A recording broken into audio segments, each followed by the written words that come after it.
புனித குதுலா. இப்புனிதை 7ஆம் நூற்றாண்டில் பெல்ஜியத்தில் உள்ள பிரபாந்த் என்ற ஊரில் பிறந்தார். இவரது குடும்பம் ஆன்மீகத்தில் ஊன்றிய ஒன்று.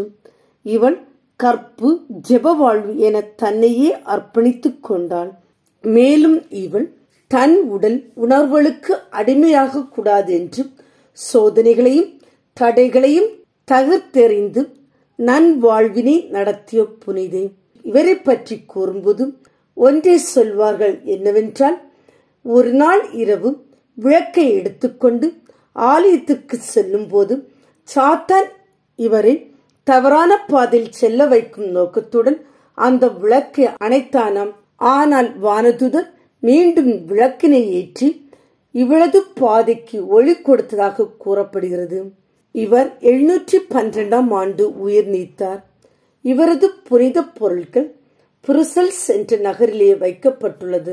நாமும் புனித குதுலாவை போன்று தூய உள்ளத்தோடு வாழ்வோம். அதன் வழியாக இறை அருளை நிறைவாய் பெறுவோம். புனித குதுலா எங்களுக்காக வேண்டிக் கொள்ளும்.